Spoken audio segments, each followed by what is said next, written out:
لله وكفى وسلام على عباده الذين اصطفى أما بعد فأعوذ بالله من الشيطان الرجيم بسم الله الرحمن الرحيم وما أرسلناك إلا رحمة للعالمين صدق الله العظيم.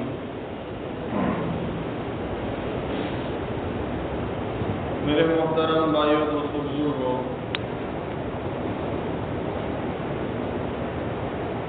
جیسا کہ آپ لوگوں کو معلوم ہے کہ ہماری بات حضرت نبی کریم صلی اللہ علیہ وسلم کی سیرت کے اوپر چل رہی ہے. آپ صلی اللہ علیہ وسلم کی سیرت میں سے بہت ساری چیزیں آپ لوگوں کے سامنے مختصراً بیان کر دی گئی ہے، جس میں نبی کریم صلی اللہ علیہ وسلم کے خاندان کے متعلق، آپ کی ولادت و سعادت کے متعلق، اور پھر آپ کا بچپنا، آپ کی جوانی، یہاں تک کہ نبی کریم صلی اللہ علیہ وسلم کی عمر مبارک 40 سال کی ہوئی، آپ کو نبوت کا تاج پہنایا گیا، آپ کو نبوت ملی، اور آگے چل کر نبی کریم صلی اللہ علیہ وسلم کے اوپر دعوت و تبلیغ کی آیتیں نازل ہوئی. آپ صلی اللہ علیہ وسلم نے دعوت و تبلیغ کا کام شروع کیا، اور اس کام کے درمیان جو حالات آئے وہ بھی آپ لوگوں کے سامنے بیان کر دیے گئے تھے. آگے چل کر نبوت کے 6 سال حضرت حمزہ رضی اللہ تعالی عنہ ایمان لائے. ان کے ایمان لانے کا واقعہ بھی آپ لوگوں کے سامنے بیان کر دیا گیا تھا. اس کے 3 دن کے بعد، یعنی حضرت حمزہ کے ایمان لانے کے 3 دن کے بعد حضرت عمر ایمان لائے. ان کا بھی مختصراً واقعہ آپ لوگوں کے سامنے بیان کر دیا گیا تھا. حضرت حمزہ اور حضرت عمر رضی اللہ تعالی عنہما کے ایمان لانے سے مسلمانوں کے اوپر ظلم و ستم کے بادل چھٹنے شروع ہو گئے، اور وہ کفار اور وہ مشرکین جو مسلمانوں کے اوپر ظلم و ستم کے پہاڑ توڑ رہے تھے، ان 2 بزرگوں کے ایمان لانے سے وہ بھی اب غور و فکر کرنے کے اوپر مجبور ہوئے، اور غور و فکر کے ذریعے مسئلہ حل کرنے کے اوپر مجبور ہوئے. چنانچہ یہ لوگ دارالندوا کے اندر جمع ہوئے، مشورہ کیا کہ کیا کیا جاوے. مشورے میں یہ بات طے ہوئی کہ اب براہ راست نبی کریم یعنی محمد صلی اللہ علیہ وسلم سے ملا جاوے اور انہی سے بات کی جاوے. دوسرے دن یہ کفار و مشرکین کعبۃ اللہ کے پاس جمع ہوئے اور نبی کریم صلی اللہ علیہ وسلم کو بلایا. آپ صلی اللہ علیہ وسلم خیر کی امید کے ساتھ، اس امید کے ساتھ کہ یہ لوگ ایمان لائیں گے، آپ وہاں پر تشریف لائے. جب نبی کریم صلی اللہ علیہ وسلم ان کے درمیان بیٹھ گئے تو انہوں نے بھی آپ صلی اللہ علیہ وسلم سے وہی بات کہی جو اس سے پہلے عتبہ نے بات کہی تھی، اور انہوں نے بھی وہی پیشکش کی اور وہی لالچ دی جو اس سے پہلے بھی عتبہ صلی اللہ علیہ وسلم کو پیشکش اور لالچ دے چکا تھا. شاید ان کو یہ خیال تھا کہ پہلے تنہا صرف عتبہ نے بات کہی تھی، اس لیے آپ صلی اللہ علیہ وسلم کا دل اس سے اطمینان بخش نہیں، مطمئن نہیں ہوا ہوگا. اس لیے یہ بہت سارے لوگ جمع ہو کر آپ صلی اللہ علیہ وسلم کو لالچ دینے لگے، پیشکش کرنے لگے، لیکن آپ صلی اللہ علیہ وسلم نے ساری چیزوں کو ٹھکرا دیا. اور آپ صلی اللہ علیہ وسلم نے ان لوگوں سے کہا کہ میرے لیے وہ بات نہیں ہے جو آپ کہہ رہے ہیں، اس لیے کہ جو کچھ بھی میں آپ کے پاس لے کر آیا ہوں وہ اس لیے لے کر نہیں آیا کہ میں اس کے ذریعے تمہارے پاس سے مال کماؤں اور تمہارے اندر عزت کماؤں اور تمہارے اوپر حکمرانی کروں. اس کا کوئی میرا مقصد نہیں ہے، بلکہ اللہ تبارک و تعالیٰ نے مجھے اپنا پیغمبر بنا کر تمہارے درمیان بھیجا ہے. اس لیے جو کچھ بھی باتیں میں تم کو کہتا ہوں اس کو اگر تم مان لیتے ہو تو یہ تمہارے لیے دنیا اور آخرت کے اندر بہتر اور بھلائی ہے، خیر ہے. اور اگر تم اس بات کو ٹھکرا رہے ہو بات کو نہیں مان رہے ہو تو پھر میں اللہ کے فیصلے کا انتظار کروں گا کہ جو میرے اور آپ کے درمیان فیصلہ کر دے گا۔ جب انہوں نے یہ بات سنی تو انہوں نے فوراً دوسری ایک بات کہی اور یوں یہ بات کہی کہ آپ اپنے رب سے کہیے کہ یہ جو ہمارے درمیان یہ جو پہاڑ ہے ان پہاڑوں کو ہٹا کر ہمارے لیے میدان بنا دے اور اس کے اندر نہریں کو جاری فرما دے اور ہمارے مردوں کو خاص کر کے قصی بن کلاب غالباً اسی کا نام ہے اس کو زندہ کر دے تاکہ اس کے جب وہ زندہ ہو جائے تو آپ کے بارے میں ہم ان سے پوچھ سکیں اور آپ کے اوپر ہم ایمان لے آوے۔ اللہ کے رسول صلی اللہ علیہ وسلم نے بھی وہی جواب دیا جو پہلے دیا تھا کہ یہ سب میرے رب کا اختیار ہے، وہ جب چاہے کر سکتا ہے۔ پھر انہوں نے تیسری بات یوں کہی کہ اگر آپ اپنے ساتھ ایک فرشتہ آپ اپنے رب سے کہیے کہ ایک فرشتہ نازل فرمائے جو آپ کے رسول ہونے کی گواہی دے اور آپ کے متعلق ہم اس فرشتے سے بھی بات کر سکیں۔ اور یہی نہیں بلکہ انہوں نے یہ بھی کہا کہ آپ کے لیے محلات ہو، سونے چاندی کے باغات ہو اور بڑی بڑی عمارتیں ہو، یہ سب آپ کے لیے ہونے چاہیے۔ آپ صلی اللہ علیہ وسلم نے بھی وہی جواب دیا جو پہلے دیا تھا۔ پھر انہوں نے یوں کہا کہ ایک کام کیجئے، آپ ہمارے اوپر عذاب کو نازل فرمائیے، عذاب کو نازل فرمائیے یا آسمان کا کوئی ٹکڑا ہمارے اوپر گرائیے، جیسا کہ آپ بار بار ہم کو اس بات کی دھمکی دیتے تھے۔ آپ صلی اللہ علیہ وسلم نے بھی وہی جواب دیا، یہ میرے رب کا اختیار ہے، وہ جب چاہے گا تمہارے اوپر عذاب کو بھیج دے گا۔ پھر انہوں نے یہ کہا، ایک اور آخری بات انہوں نے یہ کہی کہ کیا آپ کے رب کو معلوم نہیں تھا کہ ہم آپ سے اس طرح کے سوال و جواب کرنے والے ہیں؟ اگر معلوم تھا تو آپ کو پہلے ہی بتا دیتے کہ اس طرح یہ لوگ آپ سے یوں کچھ سوال کریں گے، آپ ان کا یوں جواب دینا۔ آپ کو رب کی یہ بات معلوم نہیں تھی؟ اور یہی نہیں بلکہ انہوں نے آگے چل کر یہ دھمکی بھی دی کہ اگر ہم اس کے تیری بات یا تیرے رب کی بات نہیں مانیں گے تو ہمارے اوپر کیا عذاب آئے گا وہ بھی ہم کو بتا دیجئے۔ اور آگے چل کر انہوں نے یہ بھی کہا کہ اگر آپ باز نہیں آئے تو ہم آپ کو ختم کر دیں گے یا تو ہم ختم ہو جائیں گے۔ آپ صلی اللہ علیہ وسلم نے یہ ساری باتیں ان کی سنی، آپ مایوس ہو کر وہاں سے اپنے گھر تشریف لے گئے۔ مایوس اس لیے ہوئے تھے کہ آپ بڑی خیر اور بڑی امید کے ساتھ ان کے درمیان تشریف لائے تھے کہ یہ لوگ ایمان قبول کر لیں گے، لیکن انہوں نے جو الٹی سلٹی باتیں کی، آپ صلی اللہ علیہ وسلم اپنے گھر تشریف لے گئے، مایوس ہو چکے تھے۔ آپ صلی اللہ علیہ وسلم جب اپنے گھر تشریف لے گئے تو ابو جہل بھی وہاں بیٹھا ہوا تھا۔ اس نے تمام لوگوں کو مخاطب کر کے کہا، اے برادران قریش، یاد رکھو یہ محمد ہمارے دین کے اندر عیب جوئی کرتا ہے، ہمارے آباء و اجداد کو برا بھلا کہتا ہے، اس لیے میں ان کو آئندہ کل ایک بڑے بھاری پتھر جو بہت مشکل اٹھنے والا ہو، ایسے پتھر سے میں اس کا سر کچل دوں گا، پھر چاہے آپ میرا ساتھ دے یا نہ دے، مجھے اس کی کوئی پرواہ نہیں۔ اور اس کے بعد عبد مناف میرے ساتھ جو بھی معاملہ کرے وہ ان کے اختیار کے اندر ہے۔ سارے لوگوں نے کہا کہ ابو جہل، اللہ کی قسم ہم آپ کو تنہا نہیں چھوڑیں گے، آپ اگر جو کچھ کرنا چاہتے ہو آپ کریں، ہم تمہارے ساتھ ہیں۔ دوسرے دن صبح میں ابو جہل جو جس بات کا وہ تہیہ کر چکا تھا، ایک بڑا بھاری پتھر لے کر نبی کریم صلی اللہ علیہ وسلم کے انتظار کے اندر بیٹھا ہوا تھا۔ نبی کریم صلی اللہ علیہ وسلم اپنی دستور کے مطابق تشریف لائے، آپ نے نماز شروع کر دی۔ سارے کفار قریش بھی اس مجلس میں آ چکے تھے اور وہ ابو جہل جو کچھ کرنے والا تھا اس کو دیکھنے کے منتظر تھے۔ اللہ کے رسول صلی اللہ علیہ وسلم جیسے ہی اس سجدے میں گئے، اس نے وہ بھاری پتھر سے نبی کریم صلی اللہ علیہ وسلم کو مارنا چاہا تو وہ ہارا ہوا پیچھے ہٹ گیا اور اس کا پورا رنگ پھک پڑ گیا تھا اور اس کے دونوں ہاتھ پتھر کے ساتھ چمٹ گئے، بڑی مشکل سے وہ اس پتھر کو مار سکا۔ یہ جب منظر دیکھا تو قریش کے وہ لوگ جو بیٹھے ہوئے تھے وہ بھی اٹھ کر ان کے پاس گئے اور کہا، اے ابو الحکم یہ کیا کچھ کر رہا ہے؟ تو ابو جہل نے کہا کہ میں وہی کر رہا ہوں جس کا ارادہ میں نے گزشتہ کل کیا تھا، لیکن جیسے ہی میں ان کے قریب پہنچا تو میں نے اونٹ دیکھا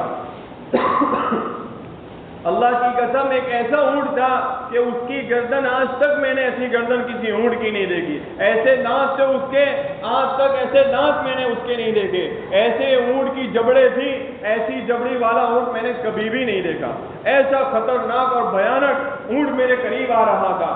ابن اسحاق فرماتے ہیں آگے چل کر نبی کریم صلی اللہ علیہ وسلم نے فرمایا یہ اونٹ نہیں حضرت جبرائیل تھے، اگر اور بھی قریب آ جاتا ابو جہل تو اس کا کام تمام حضرت جبرائیل فرما دیتے۔ آپ صلی اللہ علیہ وسلم کی اس طرح مدد ہوئی جب کفار قریش جب ان ساری کارروائیوں سے یہ ناکام ہو گئے اور ابو جہل بھی اپنی اس کاریگری کے اندر اور اپنی اس سازش کے اندر ناکام ہوا، تو اب یہ لوگ اور بھی زیادہ مایوس ہو گئے اور انہوں نے سوچا کہ اب کیا کیا جائے۔ ان مشکل سے ان کو تو نکلنا ہی تھا، وہ روزانہ نئے نئے طریقے اختیار کرتے تھے لیکن ہر طریقے کے اندر یہ ناکام ہوتے تھے، تو انہوں نے سوچا کہ اب کون سا مسئلہ اختیار کیا جائے۔ ان کا ایک بہت بڑا ایک شیطان تھا جس کا نام نضر بن حارث تھا، اس نے کہا کہ دیکھو تمہارے اوپر ایک بہت بڑی مصیبت آ چکی ہے، تمہارے اوپر ایک بہت بڑی مصیبت آ چکی ہے اور ایک ایسی مصیبت ہے کہ ابھی تک تم اس کا بہرحال انہوں نے دوسرا رویہ تو یہ اختیار کیا کہ اب کیا حل کیا جائے، تو انہوں نے سوچا کہ اب نبی کریم صلی اللہ علیہ وسلم سے دین کے بارے میں سودے بازی کی جائے، کہ اب دین کے بارے میں سودے بازی کی جائے، اس لیے کہ ان کو بھی یہ معلوم نہیں تھا کہ محمد جو دین لے کر آئے ہیں وہ باطل ہے، یقینی طور پر ان کو بھی معلوم نہیں تھا، وہ تو جیسے قرآن کہتا ہے کہ وہ ڈگمگا دینے والے شک میں تھے، ان کو شک تھا کہ یہ حق ہے کہ باطل ہے، تو انہوں نے سوچا کہ دین کے بارے میں محمد سے سودے بازی کی جائے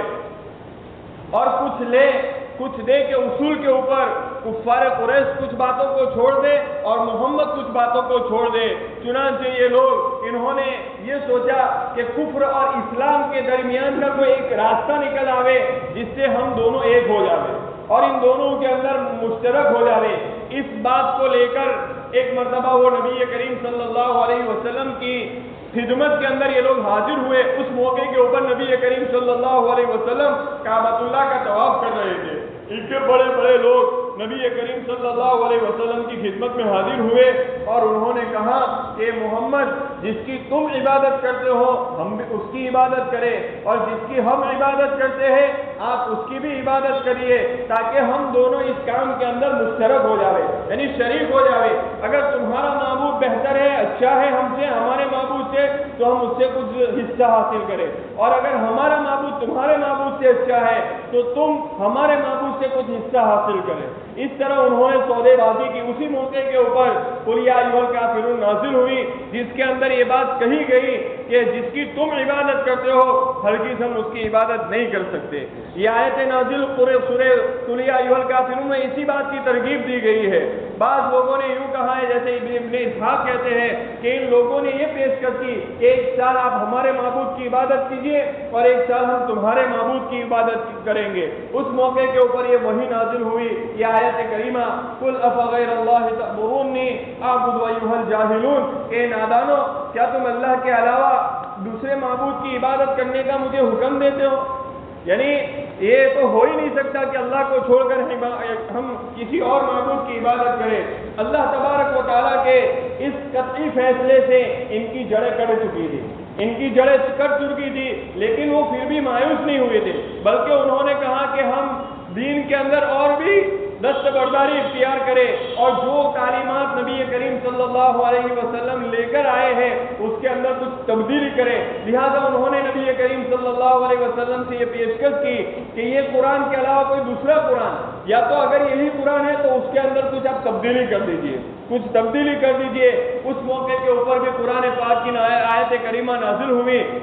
جس کے اندر یہ حکم دیا گیا کہ آپ ان کو کہہ دیجئے کہ یہ میرے اختیار میں ہے ہی نہیں، یعنی قرآن کو بدلنا یہ میرے اختیار کے اندر ہے نہیں، بلکہ جو کچھ بھی وہی میرے اوپر نازل ہو رہی ہے میں تو اسی کی اتباع کرنے والا ہوں، میں تو اسی کی اتباع کرتا ہوں، میرے اندر کوئی بھی میرا کوئی اس کے اندر اختیار نہیں ہے۔ اب یہ دوسری گڑی کے اندر بھی اور اس دوسری سازش کے اندر بھی یہ لوگ ناکام ہوئے۔ یہ ناکام ہوئے۔ اب یہ سارے لوگ پریشان ہوئے کہ اب کیا مسئلہ حل، اب اس کو کس طرح حل کیا جاوے اور ان کو اسلام سے کس طرح لوگوں کو روکا جاوے۔ چنانچہ ان کا ایک شیطان نضر بن حارث تھا، انہوں نے ان لوگوں کو نصیحت کرتے ہوئے کہا کہ دیکھو تمہارے اوپر ایک ایسی مصیبت آ پڑی ہے کہ ابھی تک تم ان کا فیصلہ تک نہیں کر چکے۔ فیصلہ تک، جب یہ محمد نوجوان تھے تو تمہارے درمیان بہت پسندیدہ تھے، سچے تھے، صالح تھے، نیک تھے، اور جیسے ہی یہ تھوڑے عمر کے ہوئے اور آپ کے پاس ایک چیز لے کر آئے تو یہ آپ کے دشمن بن گئے، بلکہ تم ان کو یوں کہہ رہے ہو کہ یہ تو جادوگر ہے۔ وہ نضر بن حارث یوں کہتا ہے کہ خدا پاک کی قسم یہ آدمی جادوگر نہیں ہے، اس لیے کہ ہم نے تو بڑے بڑے جادوگروں کو دیکھا ہے، ان کی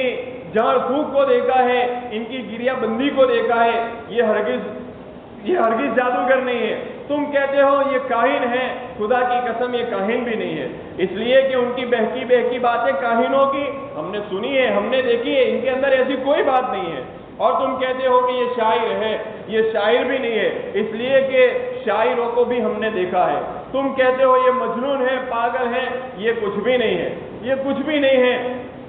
شاید ان کو یہ خیال تھا کہ نبی کریم صلی اللہ علیہ وسلم ہر چیلنج کے اوپر ان کے سامنے ڈٹے ہوئے ہیں، اور جو کچھ بھی انہوں نے لعنت دی تھی، ہر ایک لعنت کو نبی کریم صلی اللہ علیہ وسلم نے ٹھوکر مار دی تھی۔ کسی لعنت کے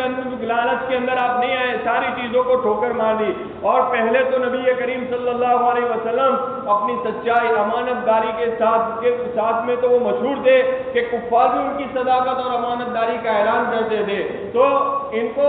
ان باتوں کو دیکھ کر کہ یہ ساری چیزیں ٹھوکر مار رہے ہیں، لالچ دے رہے ہیں، لالچ قبول نہیں کرتے، ان کا پختہ اور ان کا یقین اور بھی پختہ ہو گیا کہ ایسے ہی چیزیں تو ایک پیغمبر ہی کر سکتا ہے، پیغمبر کے علاوہ کوئی آدمی نہیں کر سکتا۔ لیکن انہوں نے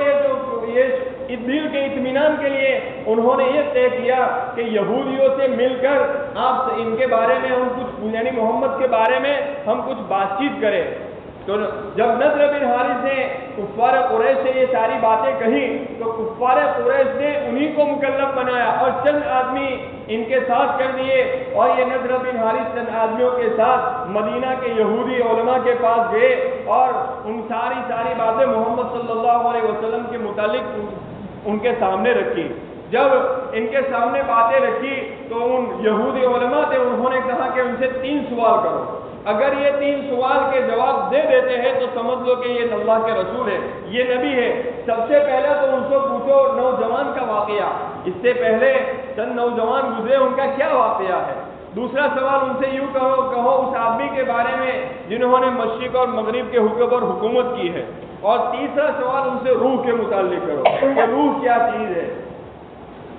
جب یہ نضر بن حارث ان یہودیوں کے ان 3 سوال لے کر واپس آیا تو انہوں نے ان کے سامنے یہ بات کہی کہ دیکھو اب تو میں تمہارے لیے ایک فیصلہ کن بات لے کر آؤں، یعنی ہم کو دودھ کا دودھ پانی کا پانی ہو جائے گا ایسی بات لے کر آیا ہوں۔ پھر وہ یہودی علماء نے جو بات کہی تھی ان کے سامنے رکھی تو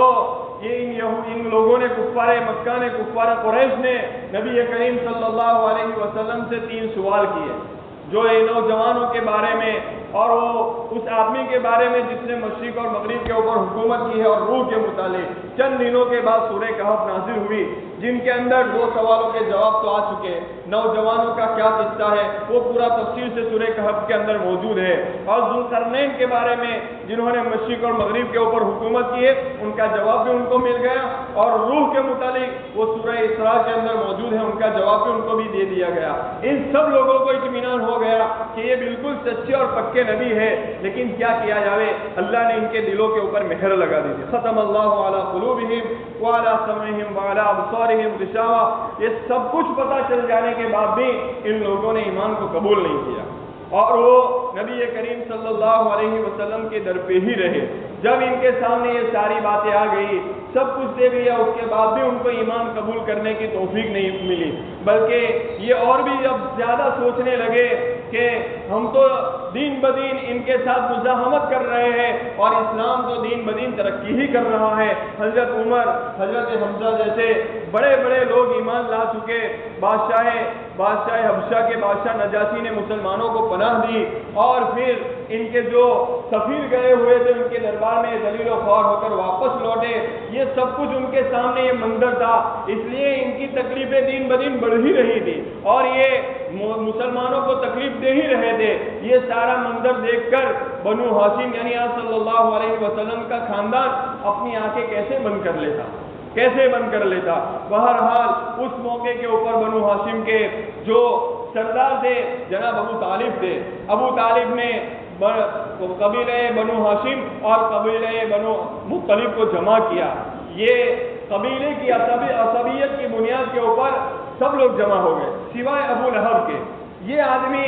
اس کے اندر بھی شریک نہیں ہوا۔ یہ کوئی دینی مسئلہ تو تھا نہیں، ایک تو قبیلے کی بات تھی، اس لیے سارے لوگ جمع ہو گئے۔ اور اس سے پہلے بھی بہت سارے لوگ ابو طالب کے پاس آ چکے تھے اور محمد صلی اللہ علیہ وسلم کے بارے میں کہہ چکے تھے کہ آپ اپنے بھتیجے کو سمجھائیے کہ ہمارے دین کو برا بھلا کہتا ہے، ہمارے آباء و اجداد کو برا بھلا کہتا ہے، آپ ان کو سمجھائیے، اس کو باز رکھیے، ورنہ پھر لڑائی کے لیے تیار ہو جاوے، یہاں تک کہ ہم میں سے کوئی ایک آدمی فنا ختم ہو جاوے۔ اس موقع کے اوپر ابو طالب نے محمد صلی اللہ علیہ وسلم کو بلایا بھی تھا اور کہا تھا کہ بھتیجے آپ میرے اوپر اتنا بوجھ نہ ڈالے جس کو میں برداشت نہ کر سکوں، اس لیے آپ اس سے باز آ جائیے۔ اس موقع کے اوپر نبی کریم صلی اللہ علیہ وسلم نے یہ بات بھی کہی تھی کہ اگر یہ لوگ ایک ہاتھ میں سورج اور دوسرے ہاتھ میں چاند لا کر رکھ دے گا تب بھی میں دعوت و تبلیغ کا کام چھوڑنے والا نہیں ہوں۔ ابو طالب نے جب یہ بات سنی تھی تو انہوں نے بھی تہیہ کر لیا کہ کچھ بھی ہو جائے محمد صلی اللہ علیہ وسلم کی حفاظت کرنا ہے، کچھ بھی ہو جاوے محمد صلی اللہ علیہ وسلم کی حفاظت کرنا ہے۔ اس حفاظت کے خاطر اور یہ چاہتے تھے کہ یہ بات بنو ہاشم اور بنو مطلب کے سامنے بھی رکھی جاوے،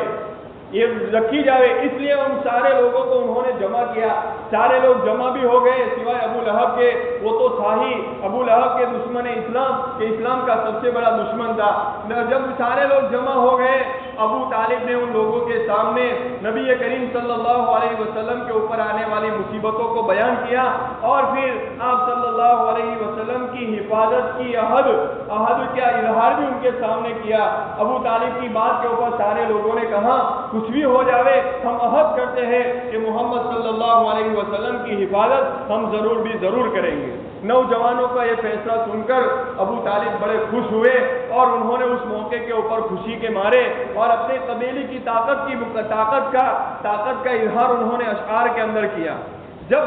مشرکین کو معلوم ہو گیا کہ قبیلہ بنو ہاشم اور قبیلہ بنو مطلب یہ نبی کریم صلی اللہ علیہ وسلم کی حفاظت کا تہیہ کر چکے ہیں، انہوں نے ارادہ کر لیا ہے، تو انہوں نے ایک اور دوسری چال چلی اور وہ چال انہوں نے یہ چلی کہ اب بنو ہاشم اور بنو مطلب سے بائیکاٹ کر لیا جائے، یعنی ان کے ساتھ سماجی رسم و رواج